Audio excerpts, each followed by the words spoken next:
We're starting implicit differentiation today, which is going to be a derivative technique that's going to allow us to find the derivative of curves that are not necessarily functions. So here I have graphed a circle, and that's clearly not a function. It fails the vertical line test all over the place. And let's say that we wanted to find the equation of a tangent line to this circle. So I'm going to turn on a point 3, 4 that's on the circle. And it would be easy to imagine that such a tangent line exists. Okay, and I can even graph it on Desmos.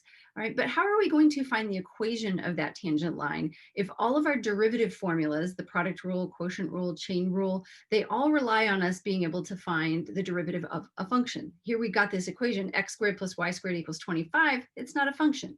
So I'm going to find the equation of this tangent line two different ways and hopefully convince you that the second way is much easier than the first way. The first way we're going to find the equation of the tangent line to this circle at the point 3, 4 is to sort of force the equation to represent y as a function of x. So I'm going to solve for y. I'm going to subtract x squared from both sides. And I get y squared equals 25 minus x squared. And then we'll take a square root of both sides. Now here's why this is not a function. When we take the square root of both sides, we have to put a plus or minus on the square root.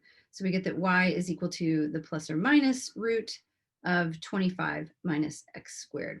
Resist the urge to turn that into 5 minus x. Roots do not distribute over addition and subtraction. So it's just the square root of 25 minus x squared. All right. So remember what this is the equation of. It's a circle. So if I graph my circle with a radius 5, I've got two formulas that popped out for solving for y. Y is equal to the positive root and y is equal to the negative root. So the positive root, if I went to graph that on Desmos, the positive root would just graph the part where y is positive. That's the top half of the circle. The negative root would graph the bottom half of the circle. But really, I'm only interested in the top half, right? That's where my point is. My point was at 3, 4. So I'm just going to look at that top half of the circle, and we'll find the equation of the tangent line that way. All right, so I'm going to look at y equals positive root 25 minus x squared.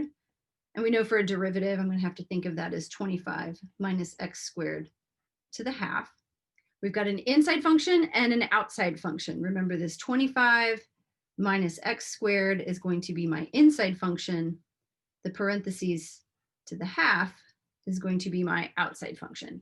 So when I go find y prime, I'm going to take the derivative of the outside function. So we're going to take the derivative of the 1/2 exponent. So 1/2, we're going to subtract 1 from the exponent. A half minus 1 is a negative 1/2. And then we're going to leave the inside function alone for our chain rule, 25 minus x squared. Then we're going to multiply by the derivative of the inside function. So the derivative of 25 minus x squared is going to be 0 minus 2x. So we'll get a negative 2x. And then we'll just simplify a little bit. All right, so I'm going to send that negative 1/2 exponent term back down to the denominator. So I end up with negative 2x on top. The 1/2, the 2 will show up down in the bottom, and I'll have 25 minus x squared to the positive 1/2. And then simplify just a little bit more. I can cancel out these 2's on top and bottom, and I'll turn that 25 minus x squared to the half back into a root. So I've got negative x over the square root of 25 minus x squared. All right, so that's the formula for my derivative. And now I can plug in x equals 3 and figure out what the slope of my tangent line is. So when I plug in x equals 3, I'm going to get negative 3 over root 25 minus 3 squared. So I've got negative 3. And what's under that radical? 25 minus 9 is 16. So square root of 16 is 4. So I get my slope of my tangent line to be negative 3/4. And we know how to figure out the rest of the story. We can do our y minus y1 equals m times x minus x1 and come up with the equation of the tangent line. Now I'm going to show you another way to do this without having to solve for y, and hopefully you'll see it's a little bit easier. On the last slide, I solved this equation for y, and I picked the part of that solution that was relevant to the point that I was interested in. When we find derivatives by implicit differentiation, we're not actually going to solve for y. We're just going to remember to treat y as a function of x. So we're going to say, if I could solve for y, or if I was interested in doing that, I could find a portion of that solution where y would be a function of x. So we're going to treat y very differently from x when we take the derivative. But essentially what we do with implicit differentiation is we take the derivative of both sides of this equation. Just like dividing both sides by 5 or squaring both sides, we're going to take the derivative of both sides. So I'm going to take the derivative with respect to x. Remember, d by dx is our verb that says take the derivative. And we're going to take the derivative of x squared plus y squared. And then on the other side, we're going to take the derivative of 25. Derivative on the right side is going to be easy. The derivative of 25 is going to be 0. On the left side, we're going to take the derivative. Anything with an x is going to be a normal looking derivative. So derivative of x squared is just going to be 2x.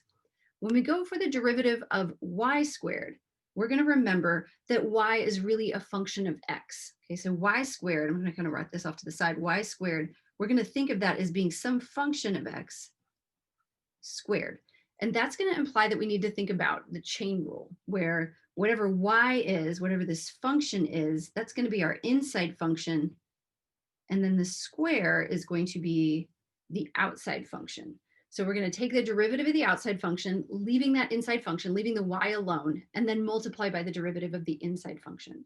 So what that's going to look like for y squared, we're going to take the derivative of the outside function, leaving the inside function alone, then we're going to multiply by the derivative of the inside function, which is going to be y prime. Right, so anytime we're taking a derivative of a term that has a y in it, the chain rule is going to kick out this extra y prime, which is really what we're interested in, figuring out what y prime is. Like I said, over on the right, the derivative of 25 is going to be 0. And then we're going to solve this equation for y prime. All right, so I'm going to subtract 2x from both sides. And that's going to give me 2y, y prime equals negative 2x. And then we're going to divide by 2y.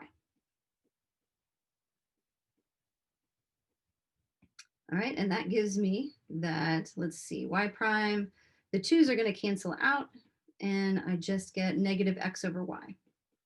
So this is typical when you solve for a derivative by implicit differentiation, that your answer involves both x and y, and that's okay. When we go to find the slope of our tangent line, remember that we were looking for the tangent line at the point 3, 4.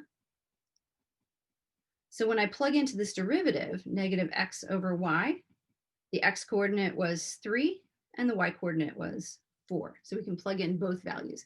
And that negative 3/4 is the same answer that we got when we did that square root of 25 minus x squared, and we used the chain rule. We had to do lots of simplification and fractional exponents. Here, we haven't had to do any of that. This is a much simpler process once you can get your brain wrapped around it. So all we have to do is get your mind used to treating y like a function of x when you're doing implicit differentiation, and then we can find equations of tangent lines and all kinds of applications that don't require us to be dealing with functions.